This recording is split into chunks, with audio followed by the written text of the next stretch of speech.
In your opinion, how do we get rid of the stigma around mental health issues? I mean, I think that for a lot of people is probably the first big obstacle to get past. How do we do it? Yeah, I think the first is understanding what stigma is. What is mental health stigma? And, stigma around mental health really comes from a lack of understanding and fear, right? And a lot of stereotypes. So these kind of automatic assumptions around mental illness or people who have mental illness that are just not accurate, right? So an example is that someone who has depression should be able to just snap out of it, or they're weak in some way, right? And we know that that's not accurate, but still it's very painful. It causes a lot of damage.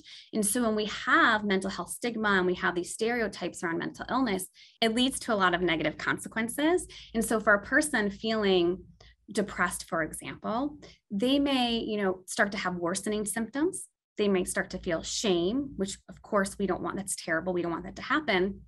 But ultimately, it will lead them to not seek out help, to not get treatment. And so you're right, Gandhi, we really have to make an active effort to eliminate stigma, right? Kind of fight stigma around mental health illness.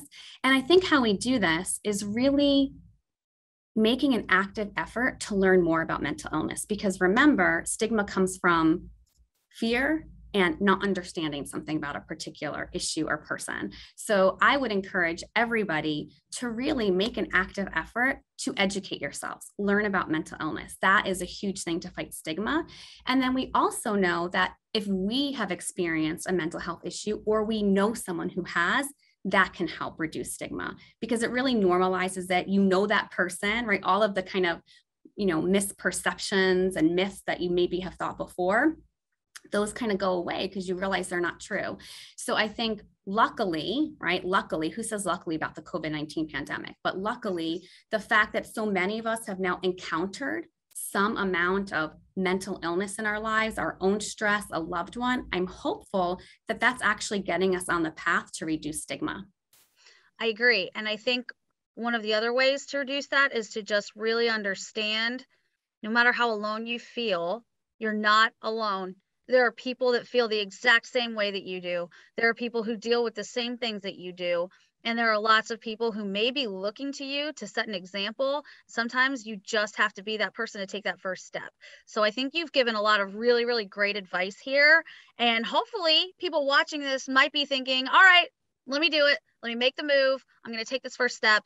How do they do it? How do they reach you? Thank you, Gandhi, for asking that question. So for us at CHE, it's really easy. They can go to www.chgservices.com. And on our website, if you're interested in working with one of our just really expert and compassionate therapists, there's two ways to do it. You can schedule online. You can see our available therapists. You can book with them very easily on the website. Or if you prefer to talk to someone, maybe ask some questions about trying to think about who's best to match you with or availability, we also have a phone number listed on our website. And this way you can talk to a person live that can help you. How perfect. I think that we have given people a lot of tools here, and I hope that if you are watching this and you think you might need some help, you use one of these tools, because I think it will make a huge difference in your life, in your day-to-day goings on, everything that's happening. We all need it every now and then. Don't feel bad about it. Reach out to them. Again, that's cheservices.com, and you might just end up with someone just like Dr. Jennifer, who is amazing and wonderful and so open-minded. And I really appreciate you taking the time today to talk to us about all of this. Absolutely. Thank you so much for having me.